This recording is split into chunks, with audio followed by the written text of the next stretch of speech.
Welcome home family, we are THI Creative Minds.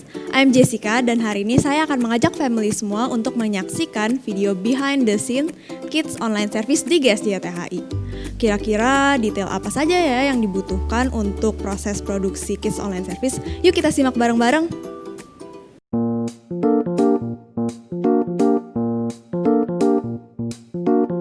Oke family, sekarang aku bersama dengan Kak Kendi selaku ketua dari Kids Service di GSJ THI. Dan bersama dengan Kak Kendi kita akan ngobrol-ngobrol seputar konsep Kids Online Service. Kak Kendi, apa sih visi dan value dari Kids Online Service ini? Visi dan value dari ibadah Kids Online, yang pertama, anak-anak dapat beribadah bersama dengan orang tua. Lalu yang kedua, kebenaran firman Tuhan tetap disampaikan dengan cara yang lebih fun atau lebih menarik. Oke, lalu Kak, biasanya di setiap syuting itu ada rundown dari awal sampai akhir. Nah, itu rundownnya bagaimana ya Kak? Untuk rundown kita sebutnya konsep ibadah. Jadi konsepnya ini tidak jauh berbeda dengan ibadah fisik dari Kids Online. Bukan Kids Online tapi ibadah fisik Kids Service. Tetap ada praise dan worship, tetap ada firman Tuhan, ayat hafalan, dan aktivitas atau kita sebutnya art and craft. Oh, jadi disamakan ya dengan ibadah yang offline. Iya, tetapi dikemas lebih menarik. Oke.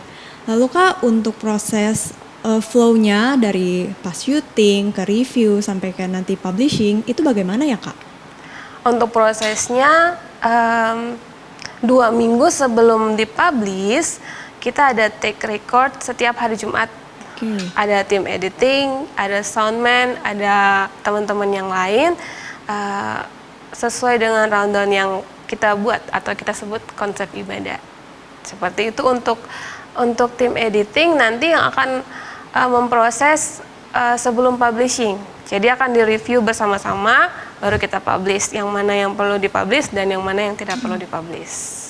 Oke, lalu Kak setelah videonya dipublish kira-kira bagaimana ya Kak cara untuk memaintain agar anak-anaknya tetap nonton?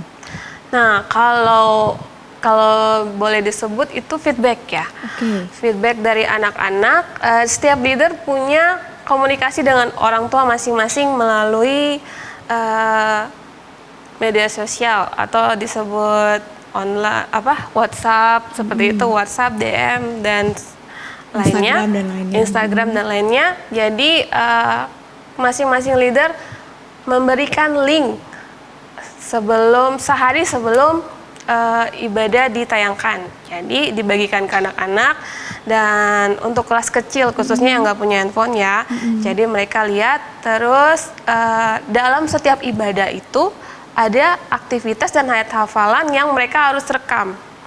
Dan tentunya mereka dapat bonus atau kupon yang akan mereka kumpulkan jadi dapat hadiah gitu. Jadi waktu mereka mengerjakan ayat hafalan, aktivitas dikirim kembali kepada setiap leader masing-masing dan di situ kita tahu seberapa banyak anak-anak atau seberapa banyak anak-anak yang mengumpulkan feedback atau report ke setiap leader masing-masing.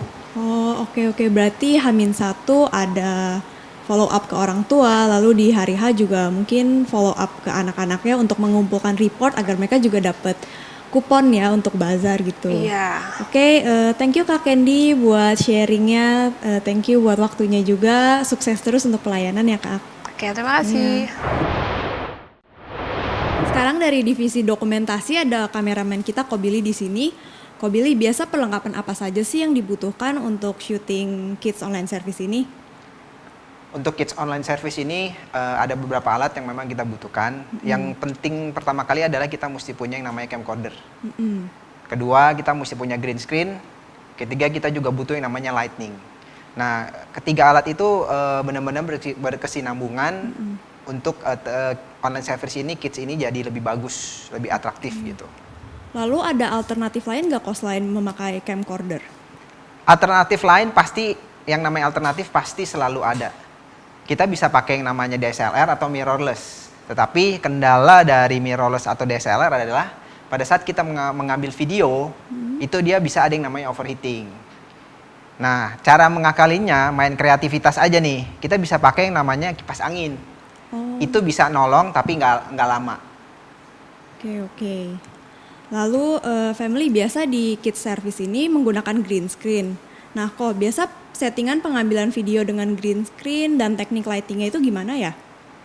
Kalau untuk pengambilan green screen sih yang sekarang kita jalanin sih kurang panjang ya kainnya gitu. Jadi terkendala untuk setiap kita ngambil gerakan yang agak ekstrim atau gimana, kadang suka jadi problem buat kita sendiri.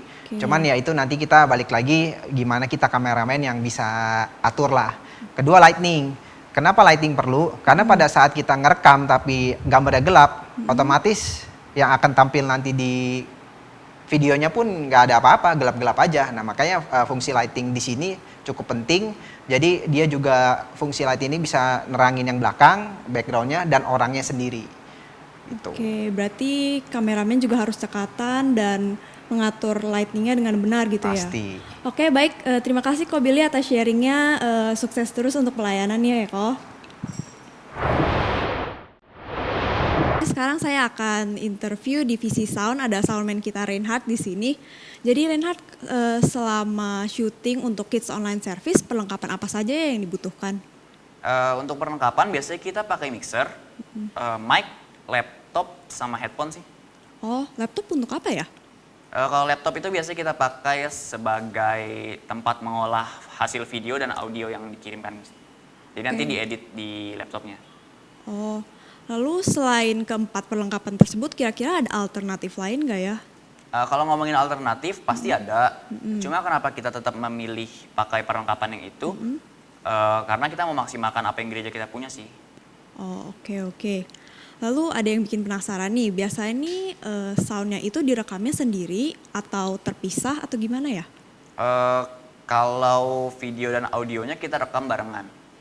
Jadi sekali jalan, sekalian tapi hasilnya tuh dibedakan. Hasil video dari cam recorder, sedangkan hasil audio dari mixer ke laptop langsung. Oh begitu.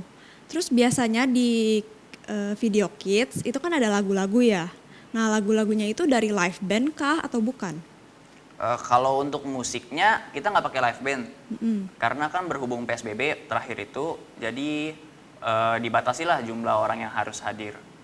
Nah, jadi kita pakai minus one. Minus one itu dipersiapkan sama tim musik GSJ THI untuk mengiringi musik-musik kids. Jadi selama praise and worship-nya pakai minus one sih. Oh, oke. Lalu yang terakhir, biasa kalau misalnya pakai minus one ini, kalau misalnya ada yang salah, itu diulang atau bagaimana ya? Kalau salahnya di awal banget, kayaknya enakan diulang dari awal gitu. Nah, sedangkan kalau salahnya di tengah-tengah kan mungkin udah mau selesai terus salah. Nah, itu dicari titik di mana yang dia paling bisa diedit lah, bisa dismoothin. Jadi lanjut dari titik yang terakhir. Oh, oke. Oke, Reinhard paling segitu aja pertanyaannya. Thank you atas waktunya dan thank you juga atas sharingnya. God bless terus buat pelayanan ke depannya. Amin. Oke family, yang terakhir kita akan interview Martin, dia dari tim editor Kids Online Service ini. Oke Martin, biasanya dapat inspirasi untuk editing dari mana ya? Kalau aku dapat inspirasi tuh biasa dari YouTube, kalau nggak dari Pinterest. Nah, di situ tuh banyak banget tutorial dan juga referensi. Dan kita juga bisa lihat di Pinterest contohnya, situ banyak animasi untuk anak-anak. Dan biasa kita lihat, oh jadi kayak gini nih cara pakainya. Dan kita implementasikan ke editing kita. Gitu. Oh oke. Lalu untuk biasanya nih dari proses syuting sampai selesai mau ke publish, itu butuh waktu berapa lama ya untuk proses editingnya? Untuk proses editing sih biasa kita 1 minggu ya. Jadi Jumat itu kita tag, dan kita tag itu untuk yang buat minggu depannya. Dan kita jadi ada jeda waktu 1 minggu. Dan biasanya kalau misalkan kita udah kelar editing, di situ ada namanya tim review. Nah tim review ini bakal nge-cross check lagi yang kita udah editing finalnya. Jadi contoh kayak misalkan green screen kita ada yang miss gitu kan, nggak ada backgroundnya. Jadi kita bisa lihat lagi, oh jadi ini nggak ada backgroundnya, kita bakal revisi gitu. Oh, oke, jadi family butuh waktu 1 minggu dan ada sebelum dipublish butuh proses yang namanya review. Oke, lalu biasa di video kids service itu kan ada template menarik atau sound effect yang menarik. Nah, itu template dan sound effect-nya diambil dari mana ya? Kalau itu aku ambilnya sih biasa dari Freepik. Kalau nggak ada free pick kita ambil dari YouTube. Dan biasa kalau dari YouTube itu kita ambil yang no copyright gitu. Karena kalau misalnya kita ambil yang copyright kita harus ada izin dulu sama orang yang buat gitu. Oke. Nah, cuman aku ada beberapa referensi website. Contohnya itu ada namanya free pick dan juga kita ambil dari YouTube. Dan juga ada yang berbayar. Nah, kalau berbayar itu kita ada namanya Shutterstock dan juga namanya Envato. Nah, rata-rata di situ berbayar dan juga kita tinggal ambil template-nya aja gitu, lebih mudah. Sebenarnya lebih mudah berbayar, cuman kalau ada yang gratis kenapa enggak gitu. Oh iya, benar juga. Oke, yang terakhir nih Tin. Biasa software apa sih yang dipakai untuk proses editingnya? Kalau software kebetulan kan kita pakainya Windows ya. Jadi kalau Windows itu ada 2 aplikasi kalau untuk videonya. Itu namanya After Effects sama satu lagi Premiere Pro. Nah, begitu juga kita juga ada pakai beberapa aplikasi contohnya kayak Photoshop dan juga Illustrator. Nah, Illustrator itu gunanya kayak kita ambil PNG-nya gitu. Kita crop background-nya supaya kita bisa tempel gitu di pas editing video kita. Nah, kalau untuk software videonya sendiri yang kita pakai After Effects itu jadi kita kayak buat efek-efeknya untuk anak-anak nah gitu. Jadi biar anak-anak tertarik. Biar menarik gitu ya. Iya, betul. Oke. Lebih menarik lihatnya. Nah, gitu kalau untuk Premiere Pro sendiri kita biasa pakai untuk basicnya aja. Kita cuman biasa kan After Effects itu kan agak berat gitu kan aplikasinya. Jadi kita pakainya Premiere Pro. Walaupun memang kurang begitu bagus untuk efeknya, cuman ya memadai lah untuk beberapa laptop kalau memang nggak kuat untuk After Effects bisa pakai Premiere Pro. Itu lebih ringan banget. Berarti lumayan banyak ya aplikasi yang dipakai. Iya. Lalu untuk proses editing ini kan butuh skill nih. Kamu nih emang dari dulu bisa editing atau pernah ambil kursus?